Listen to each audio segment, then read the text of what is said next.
If I look it up, is that good enough? This information is so good for us.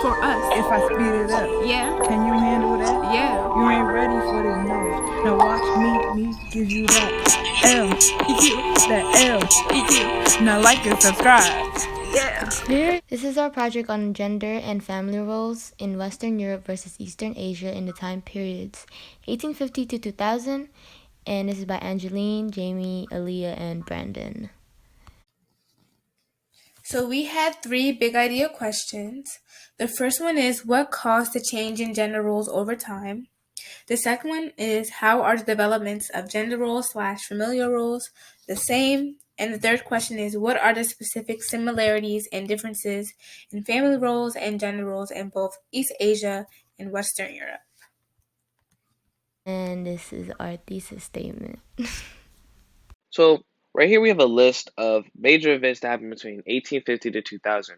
But what you really want to focus on is industrialization, because industrialization was the big push for the change in gender roles and family roles in Western Europe and Eastern Asia. And for example, in Europe, wave one of industrialization had already ended, and it was a huge economic rise.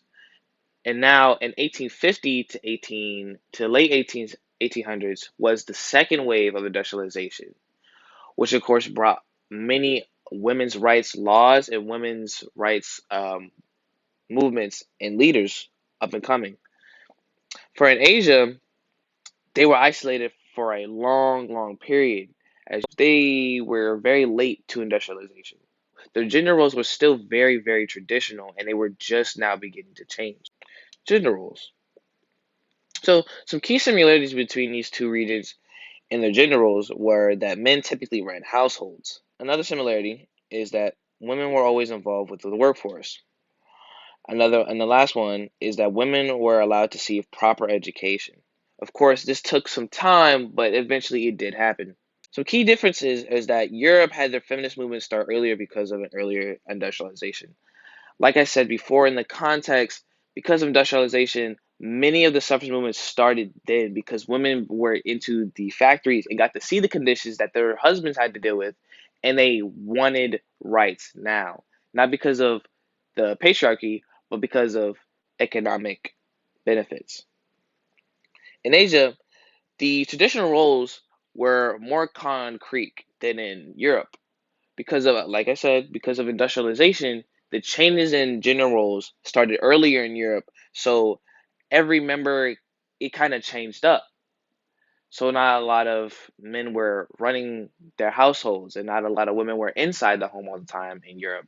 But in Asia, the gender roles were still very concrete and very specific. For example, the youngest ones being the ones as economic assets, especially little boys. This is a primary source and is called Bowles' Drawing Book for Ladies, and it is a manual for drawing or embroidering flowers. It was published in London 1785, and the author was Augustine Heckel.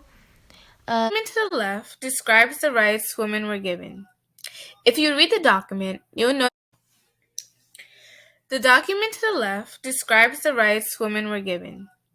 If you read the document, you'll notice that women were only given rights to cook, clean, and take care of children.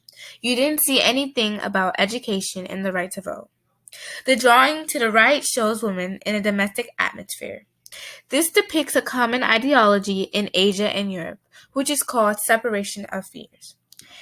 It placed women in domestic areas and made women cook and clean and watch over children. This just shows that the main role of women in Europe was to get married, in opposed to men who needed to strive for social status and good pay. This drawing book was made to show women how to draw. Drawings and paintings such as the one that is shown were important accomplishments in the 18th and 19th century. Acquired skills like those allow for women to be more marriageable, and it just shows the expectations of women during that time.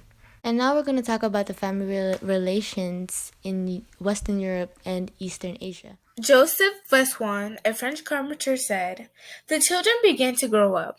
The house prospered. We then had a small business selling food and drinks. The mother and daughters took care of that. In 1907, my 2 sons began to work with me. From this time on, we emerged little by little from our former poverty. This quote is evidence because it talks about the roles of everyone in a family.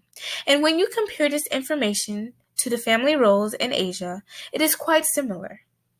And this highlights our thesis because it shows that the similarities among Western Europe and Asia were greater than the differences.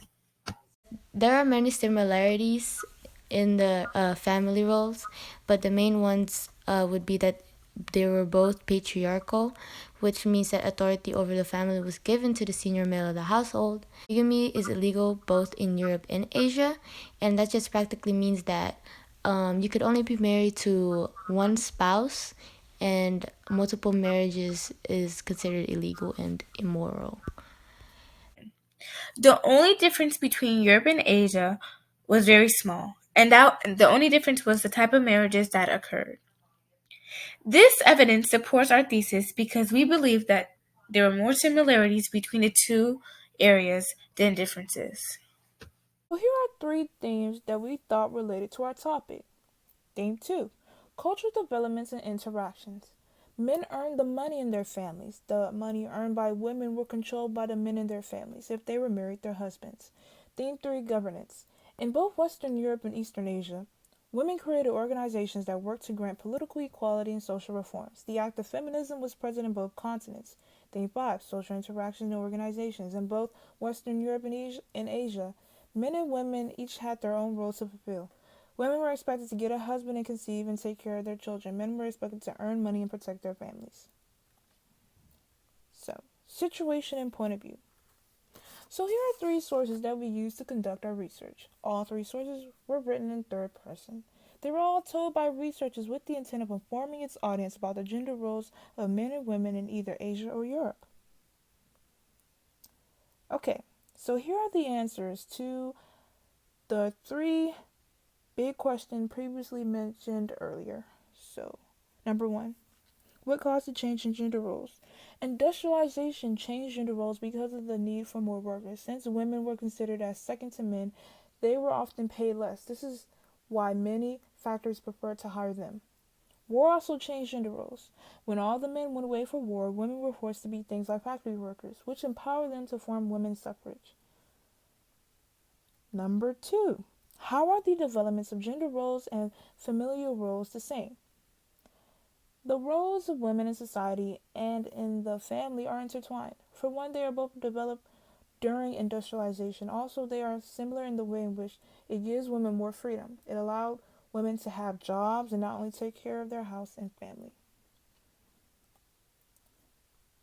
Number 3, what are the specific similarities and differences in family roles in both East Asia and Western Europe? Similarities. Patriarchal. Authority over the family was given to the senior male of the household. No polygamy. People were not allowed to marry more than one person. Now let's go to the differences. The differences were types of marriages. In Europe, people had the choice of choosing who they wanted to marry, but in Asia, marriages were a contract between families. And here are our sources.